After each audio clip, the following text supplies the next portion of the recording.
Salut et bienvenue sur cette vidéo. Alors, donc cette vidéo elle est pour mes clients de Oser se lancer, qui va parler surtout différences de marketing, puisque je crois qu'en fait on fait un gros gloubi-boulga de plein de choses et on sait rarement quelle stratégie prendre, donc je vais juste présenter les différentes stratégies possibles, celles que moi je vous propose dans Oser se lancer sur les réseaux sociaux, mais on fait aussi de la stratégie hors réseaux sociaux, plutôt présentielle. Je n'ai pas trouvé le bon mot pour ça, parce que je suis pas une marketeuse, je suis pas formée, alors si je suis formée en marketing, mais je ne sors pas d'un diplôme de marketing, de commerce, etc. Donc j'ai appris sur le tas, et j'ai appris avec des livres, avec des formations, avec des accompagnements, et je pense qu'il y a plein de choses à dire qui sont pas assez mises en avant dans l'accompagnement. Je vous invite à aller voir également forcément Jean-Pierre Chaudot là-dessus, qui est lui spécialiste dans le marketing. Donc en intro, ce qui me paraissait important de vous dire, c'est que on a toujours un besoin, quoi qu'il arrive, nous, de vendre. C'est très bien de faire du bénévolat, c'est très bien de vouloir faire du gratuit, etc. Mais pour ceux qui veulent en faire un métier qui va leur apporter de l'argent, un métier qui est important pour elles, eh bien il va falloir vendre et donc vous faire connaître. Pour vous faire connaître, il y a plusieurs choses qui sont très importantes, c'est tout d'abord créer de la confiance. Il y a 3 types de confiance à créer quand on veut se faire connaître et quand on veut que quelqu'un achète notre produit. Donc la confiance dans nous, dans la personne qu'on est. Donc il faut que le prospect c'est la personne qu'on vise comme notre client, c'est notre client idéal, l'avatar. Il faut qu'il ait confiance en nous, il faut qu'il ait confiance en notre produit, dans le produit qu'on vend, et il doit avoir aussi confiance en sa propre capacité à changer. Donc ça, c'est à nous de créer tout ça via notre marketing. C'est pas à lui de juste tout faire et à nous d'attendre. Donc nous, ça c'est notre boulot avec le marketing. Le marketing, c'est créer de la confiance. Et pas faire le marchand de tapis, comme on peut le voir souvent, ou en tout cas comme on peut voir la peur. Alors pourquoi c'est important ? Parce que vous avez besoin de clients, parce que on perd beaucoup de temps à partir dans tous les sens, à pas apprendre une stratégie claire, on perd beaucoup d'énergie aussi, on perd d'estime de soi, parce que justement on part dans tous les sens et que rien ne marche, parce que tout simplement on va pas à fond dans chaque stratégie. Donc c'est sûr que si tu fais un jour une carte de visite, l'autre jour un post Facebook, le troisième un post Insta, et tu te dis ça marche pas, oui évidemment que ça marche pas. Alors ça veut pas dire que ce que tu fais c'est pas bien, ça veut dire que ce que tu fais c'est pas focus, donc ou tu prends une stratégie réseaux sociaux et tu vas à fond dessus, et donc là il y a encore plein de choses qui en découlent, faut que ce soit les bonnes personnes qui t'écoutent, faut que tu aies le bon message, faut que ce soit écrit au bon moment, j'allais dire, mais en tout cas voilà, que ce soit vers le bon prospect, donc il y a pas mal de choses à prendre en compte. Mais voilà, c'est assez important d'avoir une stratégie claire, parce que sinon tu vas perdre tout ça, et puis tu vas perdre de l'argent, parce que souvent, on a tendance à se dire, si j'ai pas de clients, c'est parce que je suis pas assez bonne, je suis pas assez formée, etc. Et on va, plutôt qu'aller faire une formation marketing ou un accompagnement, vous allez aller faire des formations techniques. Et je le redis encore une fois, mais c'est pas du tout l'urgence. L'urgence, c'est de travailler sur vous, sur vos peurs, sur vos freins, etc. La peur d'être visible, la peur d'être jugé, la peur d'être critiqué, de votre relation à l'argent, etc. Et bosser sur votre marketing. Donc ça, c'est mes 2 grands axes, personnellement, dans Oser se lancer. Ensuite, de quoi va dépendre votre stratégie marketing ? Comment est-ce que vous allez la choisir ? Parce que là, je vais vous en présenter plusieurs, pas de façon approfondie, on est bien d'accord, je vais vous faire plutôt un panel de ce qui existe. Et il va falloir choisir dans tout ça. Donc tout ça, ça va dépendre pour comment vous allez choisir, en fonction de votre marché, donc en fonction de la niche que vous visez. La niche, c'est quelle spécialité, on va dire, spécialisation. Alors ça c'est on va dire que c'est un parti pris de partir sur une niche. Il y a pas mal de gens qui vous diront continuez à être généraliste. Personnellement, je pense qu'actuellement c'est pas facile d'être généraliste, et que plus on fait un message vague et général, et moins les gens nous écoutent. Alors que si tu te spécialises dans quelque chose, et déjà ça te permet de développer au bout d'un moment, pas tout de suite, mais de développer une expertise, puisque toutes tes formations, tout ce que tu vas faire, tout ce que tu vas lire, etc., va être sur ce domaine. Par exemple, si je décide de me spécialiser dans l'accompagnement de la perte de poids après 150 000 régimes pour les femmes post-grossesse, c'est très niché. C'est très spécialisé, mais du coup ça me permet de me renseigner sur le poids pris pendant la grossesse, comment le perdre. Enfin, ça me permet de vraiment me spécialiser et de trouver une expertise là-dedans. Comme les gens qui vont spécialiser sur tout ce qui est périnatal et tout, il y a du vocabulaire à apprendre, il y a plein de choses à savoir qui sont spécifiques au périnatal, et donc de développer une expertise avec ça. Et c'est plus facile de parler à quelqu'un qui est un avatar. Donc un avatar, c'est notre client idéal.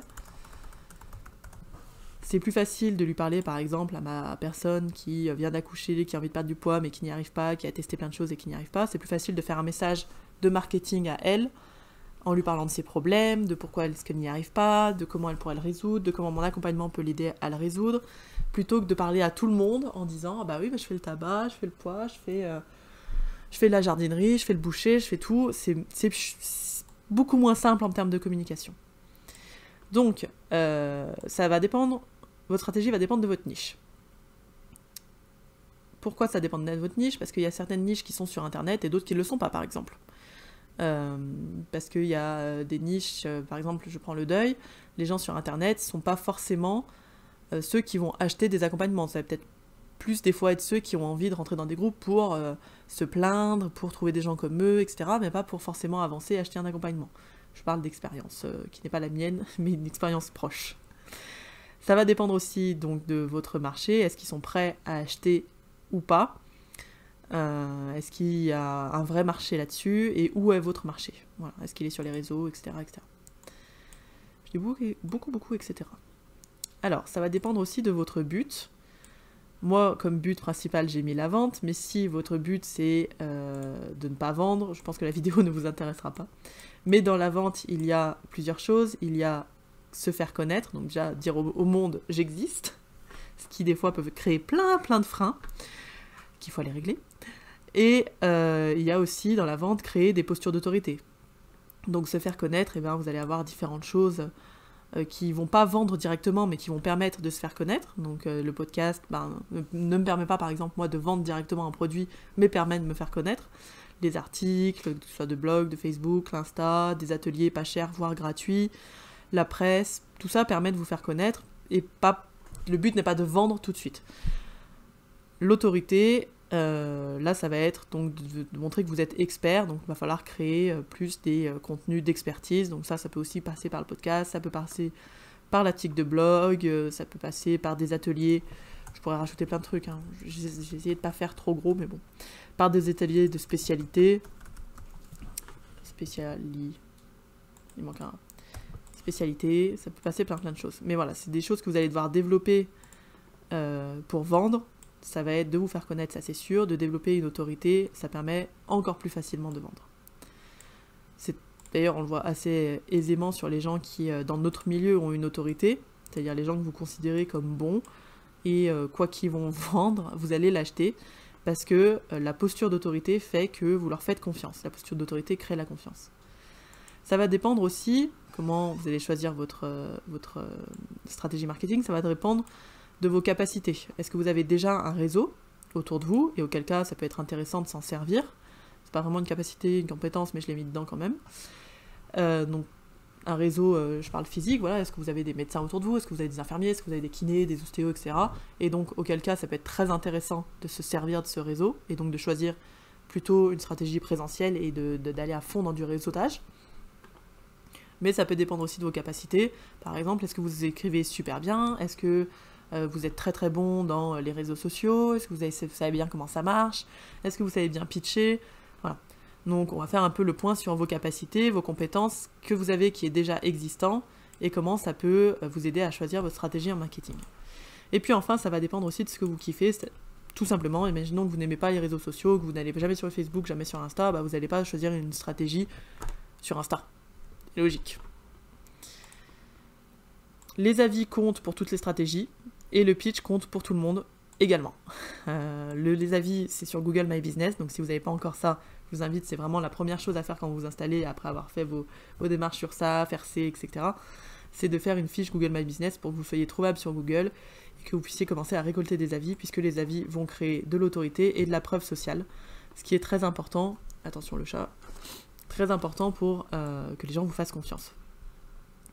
si je connais quelqu'un qui a développé la stratégie avis, les avis de partout, et en fait lui sa stratégie c'est de récupérer le plus d'avis possible et d'être le premier sur Montpellier en termes d'avis, donc d'apparaître en premier sur Google My Business, sur les fiches Google, et c'est ce qui lui rapporte du monde en fait, ce qui est une très bonne stratégie. Non, du râteau le chat. Le pitch, très important aussi, puisque le pitch, c'est savoir se présenter et présenter ce que vous faites de façon, je dirais, efficace, rapide. Pour ça, il y a un super livre qui existe qui s'appelle Le Pitch, tout simplement, je crois. Hein. C'est un livre orange qui est vraiment trop cool. Je vous invite à le lire parce qu'il peut servir pour plein de domaines. Et puis que ce soit du coup dans du digital ou en présentiel, de toute façon, vous allez pitcher ce que vous faites, qui vous êtes, en quoi vous pouvez aider la personne, en quoi vous êtes différent des autres, de vos concurrents et de vos collègues. Donc c'est très important de savoir maîtriser ça.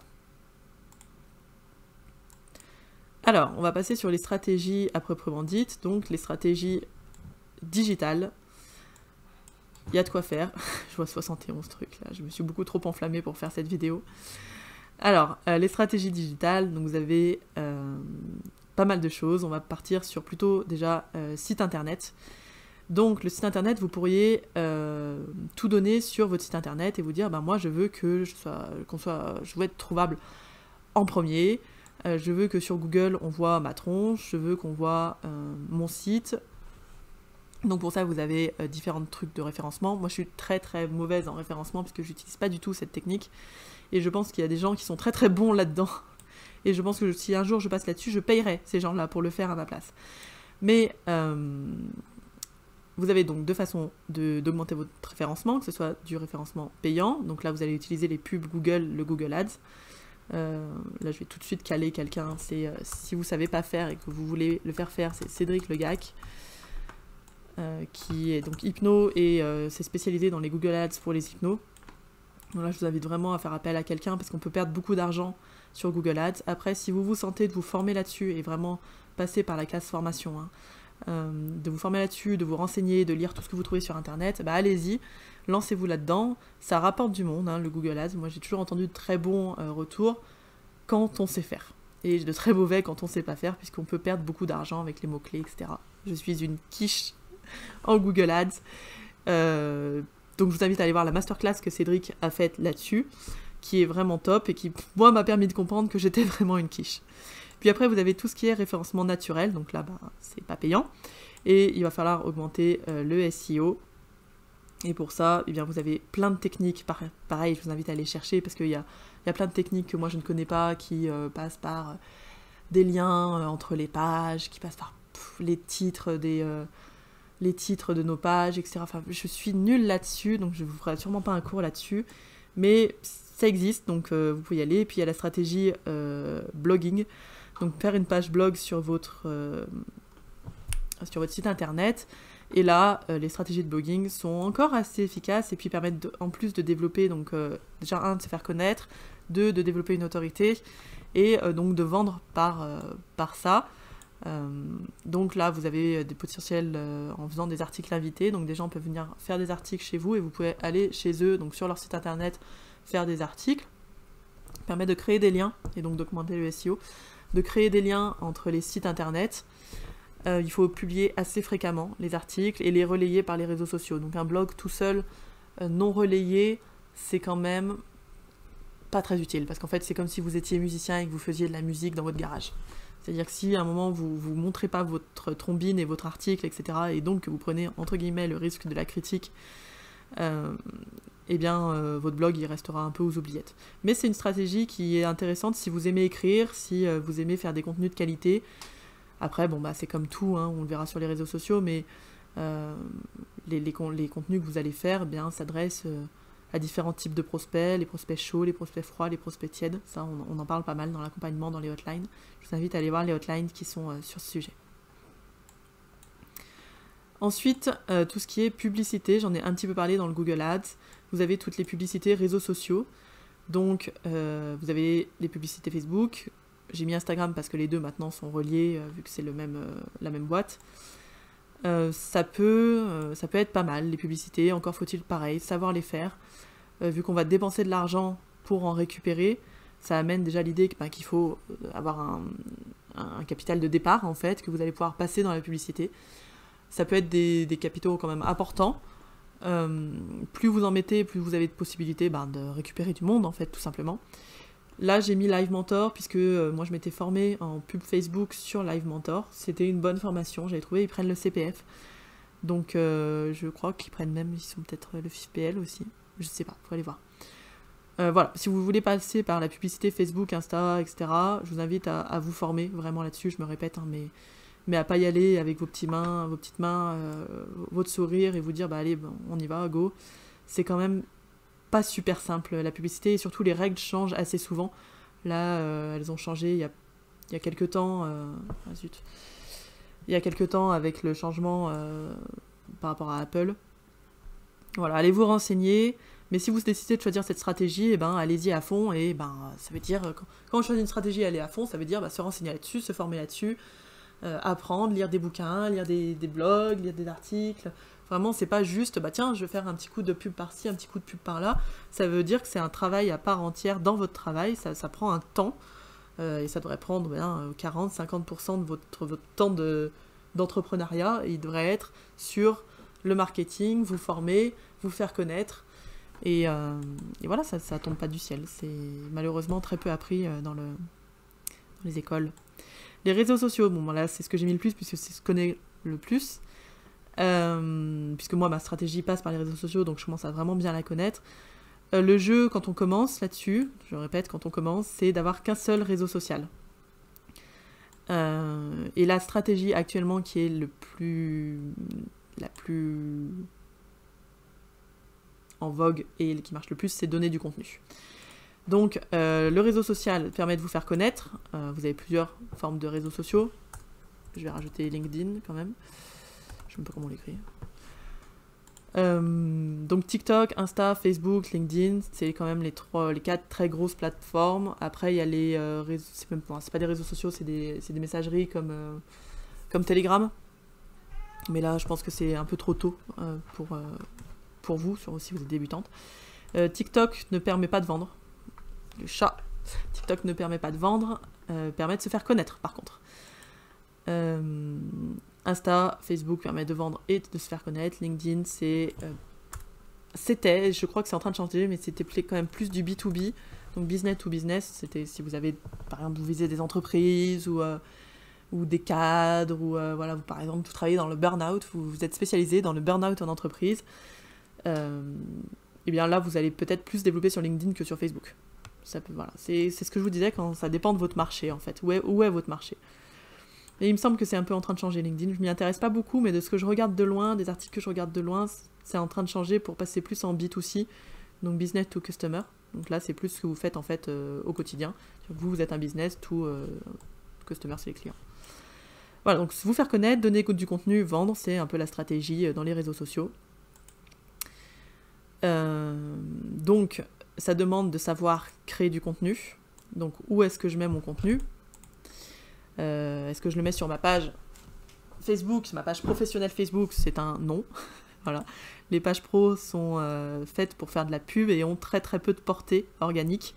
C'est-à-dire qu'en fait, l'algorithme ne vous montre pas à des gens qui ne vous connaissent pas, donc ils vont vous montrer à ceux qui sont déjà sur votre page, et déjà à très très peu de gens qui sont sur votre page, le ratio est très très peu. Donc je recommande pas du tout de faire un contenu de malade pour sa page Facebook.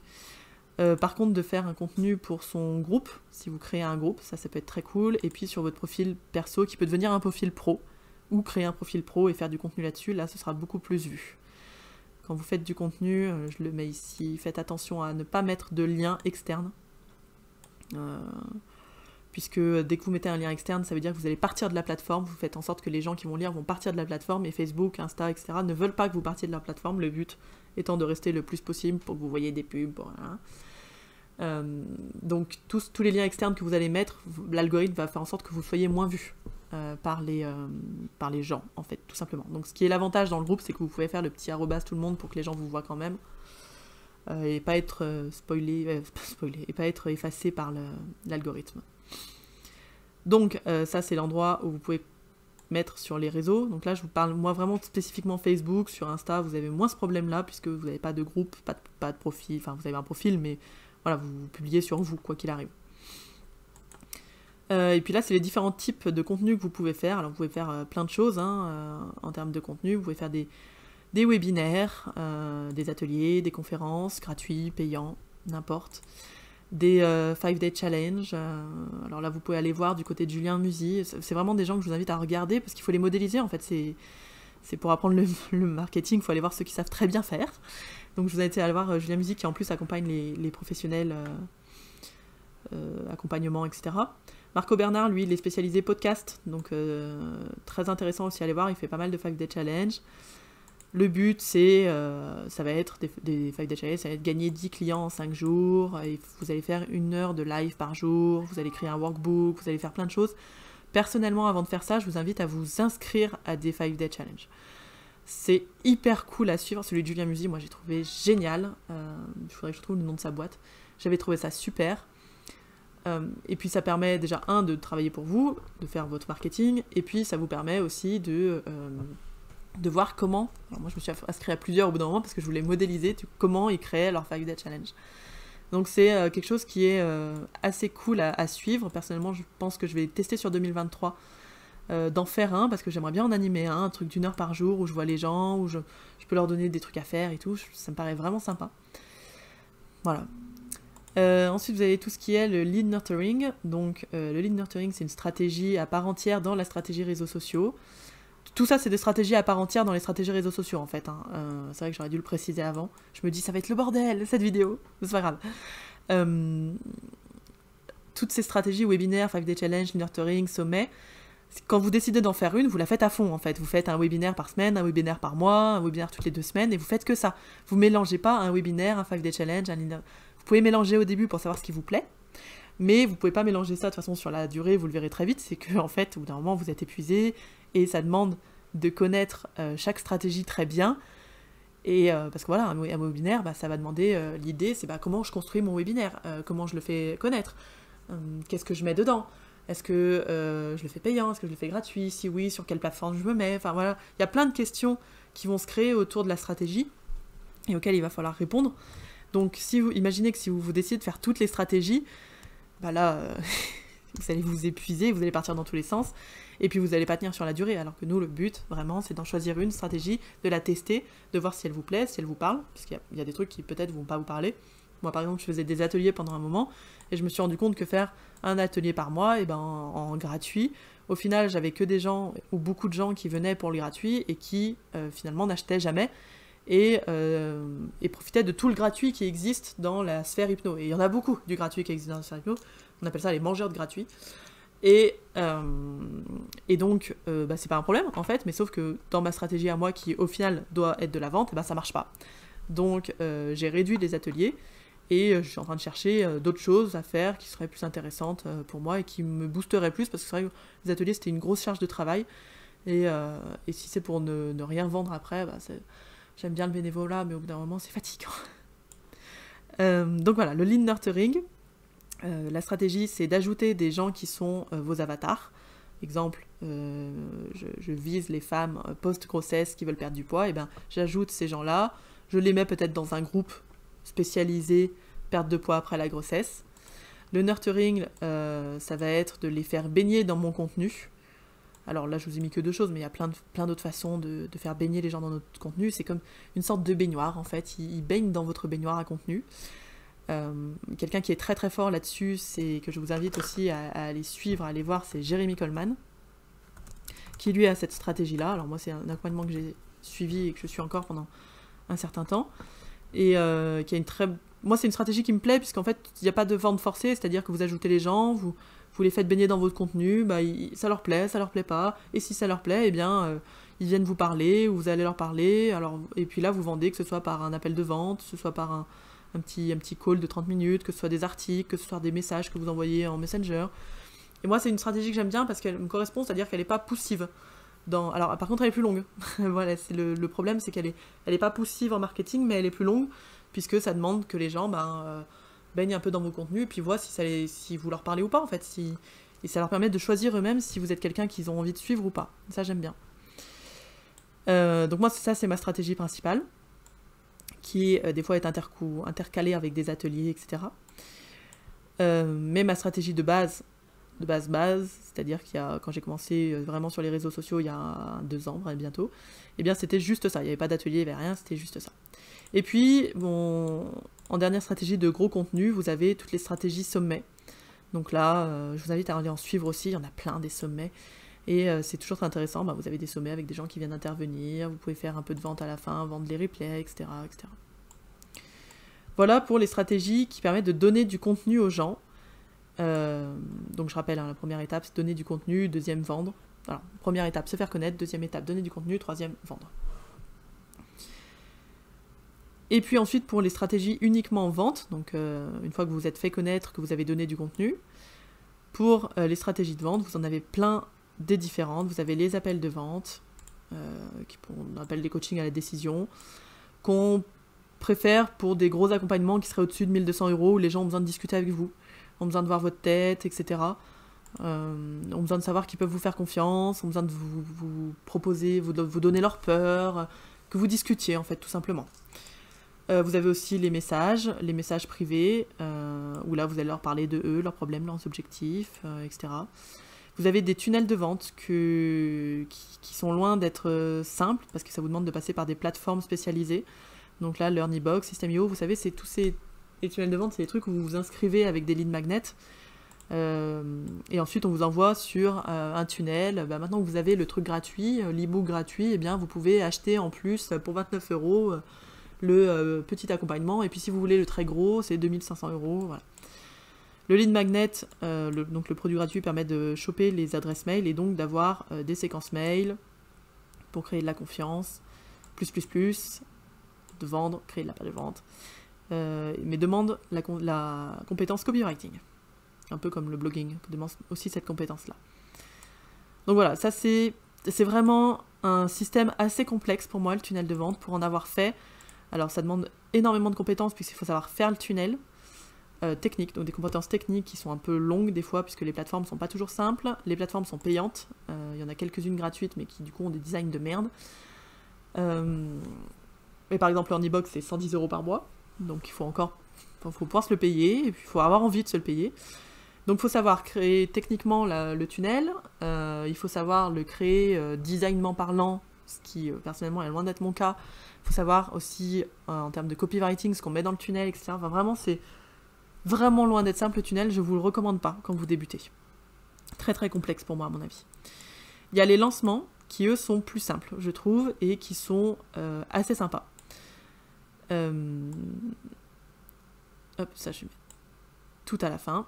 Donc les lancements, vous pouvez les faire par mail, si vous avez une base mail de gens. Vous pouvez les faire sur des réseaux sociaux avec des posts. Vous pouvez les faire par message, si vous avez une liste de gens qui sont des anciens clients ou des clients, voilà, sur Messenger ou dans message privé. Et il y a souvent des moments, on va dire, où on peut faire des lancements. Donc les lancements de l'été, pour la rentrée, pour septembre, les bonnes résolutions, les lancements avant passage de TVA. Moi, je vous donne l'exemple parce que c'est ce que j'avais fait en octobre, qui avait bien marché, puisque comme je passais la TVA, le prix augmentait, et je permettais aux gens de s'inscrire avant. Il y a les lancements pour janvier, ça c'est toujours, moi je valide les bonnes résolutions, enfin je trouve ça toujours cool en fait, le lancement pour janvier, en plus ça peut permettre de se faire payer un accompagnement pour Noël, je sais pas. Lancement pour avril, alors ça va être, on va dire, c'est quand on fait 4 lancements par an, c'est pas mal. Lancement avril, ça va être pour préparer l'été, alors notamment par exemple si vous êtes dans des sujets qui sont comme la perte de poids, le sport, des choses comme ça, eh bien il va y avoir des périodes vraiment, avril pour l'été, c'est une super période par exemple. Préparer l'été, faut voir comment on le fait, par exemple si vous me parlez de bikini body, je vais hurler au scandale évidemment, mais préparer l'été pour vous accepter et enfin être à l'aise sur la plage, je trouve ça cool, voilà. Mais ça c'est en fonction des valeurs et des thèmes de chacun. À l'inverse d'un lancement, c'est l'evergreen. L'evergreen, c'est tout le monde peut rentrer dans votre accompagnement n'importe quand. Et là je vous invite, alors je sais pas pourquoi je l'ai mis là, hop, ça ici, tout le monde peut rentrer n'importe quand. C'est vraiment des stratégies, hein. Moi plus en evergreen, j'aurais pu le mettre là d'ailleurs, c'est mal rangé ce truc.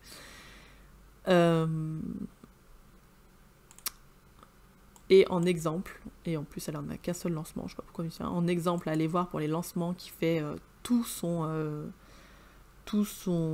ses ventes annuelles, ou presque 80%, je crois qu'elle fait de ses ventes, le reste c'est des petits produits, donc voilà, mais son accompagnement, je crois que son lancement n'est qu'une seule fois par an, autour d'avril d'ailleurs. Donc allez voir, en plus elle a un podcast qui est absolument génial, c'est The Bee Boost, elle s'appelle Aline, je ne sais plus comment.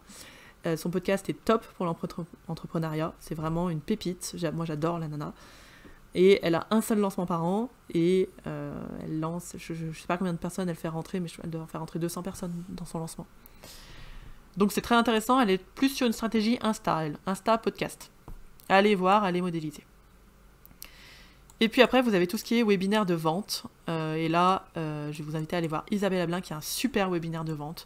Elle le fait vraiment trop, trop bien.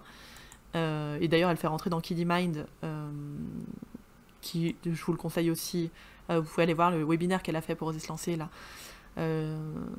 Qui accompagne les enfants, les adolescents, et qui a un truc vraiment hyper quali sur l'accompagnement des enfants adolescents.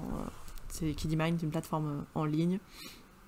Et en plus, elle a maintenant un mastermind avec Jean-Pierre Chaudot et Laurent Bertin, depuis aujourd'hui d'ailleurs, depuis le jour où j'enregistre la vidéo, je crois, qui est pour 2023, alors qui s'adresse par contre aux personnes qui sont sur les réseaux sociaux, aux entrepreneurs des réseaux sociaux, dans l'accompagnement, qui ont déjà un certain chiffre d'affaires, donc débutants, à mon avis, ça passera peut-être pas, même sûrement pas.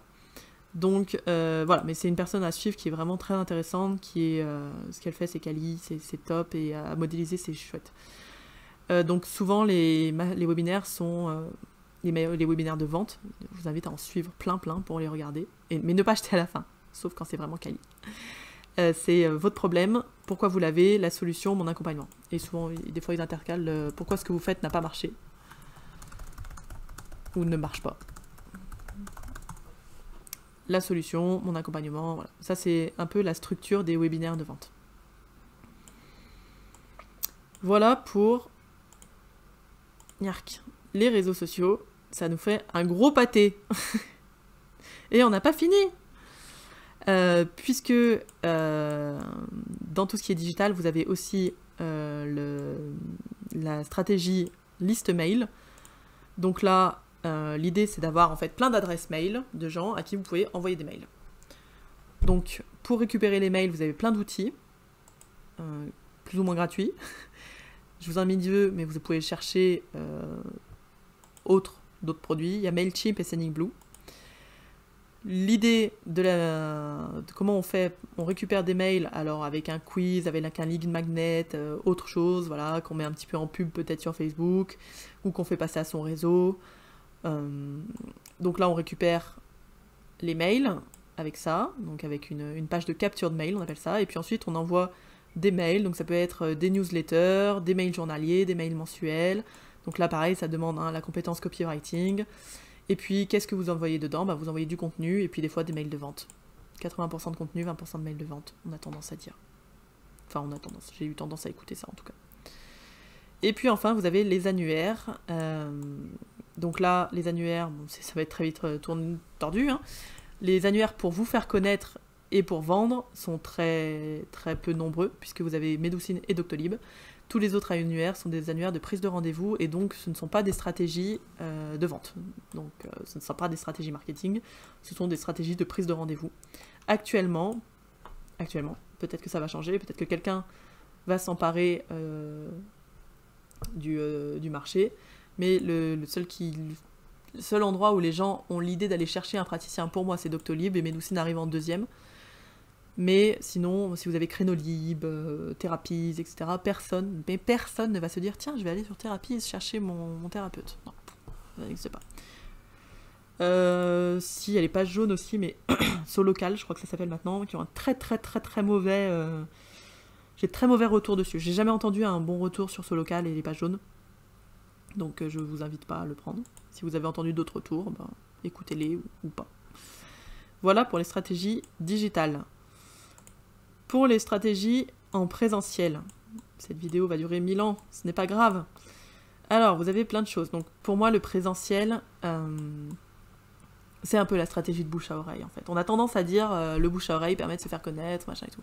Mais en fait, le bouche à oreille, c'est une vraie stratégie, et une stratégie qui demande de s'y pencher dessus et de se dire comment je crée mon bouche à oreille. Et le bouche à oreille, c'est pas juste mes avis Google, ou c'est pas juste mon client qui repart et qui va parler à 2-3 personnes de moi autour. Ce serait bien si c'était juste ça, mais si c'est juste ça, eh bien, en fait, le problème, c'est que vous n'avez aucune prise là-dessus. Donc, si vous n'avez pas de prise là-dessus, vous pouvez pas le contrôler, et puis vous pouvez pas l'améliorer, et donc vous êtes dépendant de quelque chose qui ne vous appartient pas. Donc, je ne le recommande que très peu, de rester sur son canapé en attendant et en se disant le bouche à oreille va tout faire.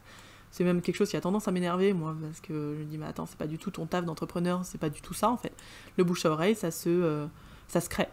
Ça se crée, en fait, voilà. Pourquoi j'ai mis commerçant, là? Je sais pas. Donc, le bouche à oreille, pour le créer, vous avez plein de stratégies différentes. Pareil, vous n'utilisez pas tout. Vous avez la presse. Donc la presse, les soirées d'inauguration de votre cabinet, je le recommande fortement en invitant tous vos copains commerçants des alentours. C'est pour ça que j'ai mis commerçant. Vous avez aussi d'autres choses, hein. Vous pouvez contacter la presse pour faire des petits articles sur des sujets. Par exemple, le mois de novembre, c'est le mois d'arrêt du tabac, mais vraiment, servez-vous de ce qui se passe dans la vie de tous les jours. En fait, le mois de novembre, c'est l'arrêt du tabac. Appelez la presse, proposez-leur un article sur l'hypnose et l'arrêt du tabac, avec potentiellement un ancien client qui viendrait parler de ce que vous avez fait pour lui. Enfin voilà, des choses comme ça, quoi. Le mois de janvier, c'est le mois où on boit pas, là, comment ça s'appelle? Le dry January, accent anglais de ouf. Là, ça pourrait être intéressant d'aller faire un article avec l'accompagnement de l'alcoolisme, en lien avec toujours les addictos, etc., etc. Mais voilà, il y a des choses qui peuvent se créer. Il faut que vous fassiez preuve d'imagination et de créativité, et que vous ayez cette volonté, quand vous êtes entrepreneur, de faire des choses innovantes, des fois. Et par exemple, voilà, prendre un service d'addicto, quelqu'un dans un service d'addicto, faire un article à 2 pour la presse, pour le Dry January de janvier, ou faire un article sur les bonnes résolutions, pourquoi est-ce qu'on les tient pas, comment l'hypnose peut aider à... J'aime pas parler d'hypnose, mais comment un accompagnement peut aider à tenir ses bonnes résolutions, etc. Ça peut être trop bien, en fait, dans les presses locales. Donc je vous invite vraiment à le faire, que ce soit les presses en ligne ou les presses papier. Ensuite, les prescripteurs. Donc les prescripteurs, ça va être des gens qui ont les mêmes avatars que vous, mais pas la même solution. C'est-à-dire qu'ils voient vos clients idéaux, mais ils ont une solution différente. Par exemple, quelqu'un qui va travailler sur le poids et la perte de poids.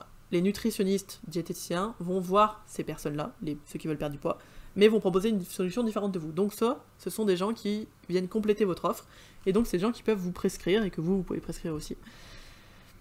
La liste de prescripteurs, elle est large, il y a vraiment beaucoup, beaucoup, beaucoup, et quand vous en faites, vous devez faire de la masse. C'est-à-dire que vous allez avoir, par exemple, vous n'allez pas faire 1 ou 2 ou 3 médecins et vous arrêter et vous dire « bah non, ça ne me correspond pas ». Vous allez prendre des portes, des grosses portes. Alors, il faut savoir pitcher, hein, en plus quand vous y allez, il faut avoir préparé votre pitch, il faut savoir ce que vous allez leur dire, etc. Ça, voilà, c'est pas anodin, c'est pas juste j'y vais avec mon grand sourire et tout. Donc vous allez beaucoup faire de la masse, et moi ce que je vous conseille, c'est de vous entraîner sur ceux qui sont loin de vous, ceux avec qui vous ne voulez pas vraiment bosser. C'est-à-dire, par exemple, vous êtes, moi je suis dans la Loire, je vais aller peut-être faire les prescripteurs de Lyon, je suis à Saint-Étienne, ils sont à 60 km, et je vais m'entraîner sur eux, parce que si ça viande, et ben moi ça me permet de m'entraîner, mais voilà, si ça viande, ça n'a pas de gros impact sur mon chiffre d'affaires. Ce qui marche le mieux, c'est de commencer avec des prescripteurs qui ont un contact.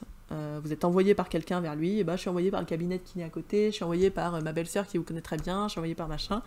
Ça marche beaucoup mieux, et c'est beaucoup plus facile à faire en commençant comme ça. Et quand vous faites un rendez-vous prescripteur, et bien, pour continuer avec l'idée d'un contact, vous finissez par à qui vous pouvez me recommander, ou qui vous pouvez me recommander pour que j'appelle, etc., etc. Les prescripteurs, souvent, ce qu'on va taper, hein, ça va être tout ce qui a position d'autorité, blouse blanche, donc médecin, kiné, etc. Puis vous avez tout ce qui est asso, hôpitaux. Voilà. Il y en a des prescripteurs, il y en a énormément. Hein. Ça peut être les coiffeurs. Mais quand vous décidez de faire une sorte de prescripteur, vous y allez à fond. Vraiment, vous faites de la masse. Et c'est pour ça que vous ne pouvez pas vous faire de tout, en fait. C'est pour ça que vous ne pouvez pas faire un peu de prescripteur, un peu de réseaux sociaux, un peu de machin. C'est parce que quand on décide de faire quelque chose, en fait, on le fait à fond. On le fait à fond, et ça nous demande d'apprendre plein de compétences qui sont particulières à la stratégie marketing. Vous avez ensuite tout ce qui est partenariat. Alors, les partenariats sont un peu différents des prescripteurs. C'est des gens avec qui vous allez animer. Ça peut être animer un programme, par exemple. Vous faites un... Moi, je sais que j'avais été démarchée à un moment pour faire un partenariat avec une photographe qui faisait des photos demi-nues, voilà, et qui bossait beaucoup sur le corps. Et on avait imaginé un accompagnement comme ça autour de l'estime de soi, la peur du jugement, le rapport au corps, etc. Où elle leur ferait la partie photo, et puis moi je faisais plus la partie émotion, mindset, etc. C'était intéressant. Donc vous pouvez faire un accompagnement complet avec ça, mais vous pouvez faire des ateliers aussi avec ces partenariats. Donc ça peut être des ateliers dans une salle de sport, chez des naturaux. Enfin, là j'ai mis régime naturaux parce que je pensais encore perdre de poids, mais ça peut être plein de choses différentes. Vous pouvez faire des soirées dans des bars, des soirées auto-hypnose, des cabinets publics que vous allez appeler différemment, puisque je pense que le mot a été récupéré et encadré et déposé surtout quelque part. Mais vous pouvez aussi faire des partenariats avec d'autres hypnos, ceux qui, par exemple, travaillent sur une autre niche que vous. Quelqu'un qui bosse sur le poids, mais qui voit quand même des gens pour la douleur, vous enverra les gens sur la douleur, et vous lui envoyez les gens sur le poids, si vous voulez pas faire le poids. Voilà, donc n'hésitez pas à faire ça, ça vous permet de vous faire connaître, ça vous permet d'avoir des bonnes relations avec les gens. Si vous aimez être au contact des gens, allez démarcher des partenariats, des prescripteurs. J'ai remis ici se faire connaître, comment vous faire connaître les commerçants. Il y a souvent les trucs que je vois passer, c'est je suis allée poser mes cartes de visite chez les commerçants. Ça c'est cool, mais c'est à refaire souvent, et c'est surtout, il faut développer un vrai lien avec ce commerçant, et pas juste passer en disant hey, je vous dépose ma carte de visite. Donc pour faire des vrais liens, vous pouvez aussi proposer des séances gratuites, des mini-séances, des séances de relaxation si vous voulez pas faire des séances de thérapie, mais hypno-relaxation un petit peu, tu vois, c'est possible, pourquoi pas. Les réseaux d'entrepreneurs, le plus connu étant le BNI, que moi personnellement je n'affectionne pas. J'affectionne beaucoup plus Dinabai. Ça doit pas s'écrire comme ça du tout, mais tant pis. Je pense qu'il y a un Y ici. Mieux, beaucoup mieux.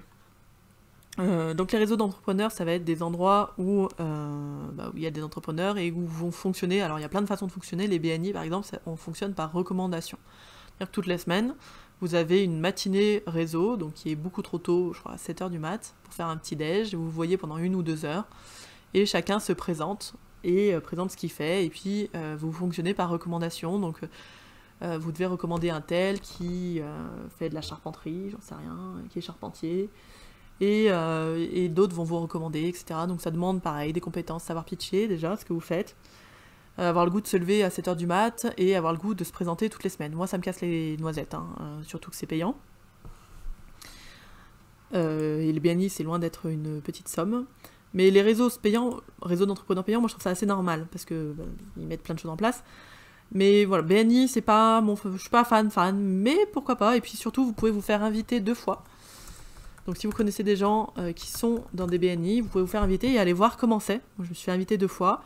C'est pour ça que je dis que ça m'a pas plu. À l'inverse, un autre réseau qui ressemble au BNI, mais qui est plus soft, je trouve, plus cool. Déjà qui n'est pas à 7h du matin, et en plus on a le droit d'être... Parce que là, t'as pas le droit d'être absent plus de 2 fois. T'as le droit d'être absent, t'as du en ligne, moi je préfère, c'est Dinabai. Réseau d'entrepreneurs aussi qui est intéressant, mais vous avez plein d'autres réseaux. Vous avez des réseaux d'entrepreneurs au féminin, vous avez des réseaux d'entrepreneurs accompagnants. Vraiment, n'hésitez pas à aller voir, à aller faire les petits déj de réseau, les soirées de réseau. Quand vous partez sur du réseautage, faut tout faire, faut être partout en fait, c'est comme tout. Donc voilà, ça peut être un très très bon moyen de se faire connaître et de nouer des sortes de partenariats en fait, et de créer un bouche à oreille très intéressant. Et puis enfin, en présentiel, j'ai mis l'hypnose de rue de spectacle, que je trouve qui est un chouette moyen aussi pour déjà vous entraîner, passer plein de freins. L'hypnose de rue permet de placer énormément de freins, que ce soit en termes d'échecs, dont vous envoie chier, de plein de choses. Donc allez, sortez en groupe, allez faire de la rue, faites-vous connaître, prenez des cartes avec vous, proposez des spectacles, proposez des interventions dans des bars, des petits spectacles dans des bars, voilà, enfin faites-vous plaisir, amusez-vous avec l'hypnose, comme ça vous faites connaître et l'outil, vous faites connaître vous aussi, c'est un très bon moyen d'avoir des gens. Je vois François avec les spectacles qu'il fait dans le sud l'été, et il y a des gens qui venaient des fois d'Annecy pour le voir lui parce que il l'avait vu en spectacle. Donc ça peut être très très cool à faire ça. Voilà, Et puis après, moi, celle que je vous propose sur les réseaux sociaux, on en parlera plus en détail. Et celle que je vous propose aussi en présentiel, on en parlera plus en détail dans l'accompagnement. Voilà pour cette vidéo.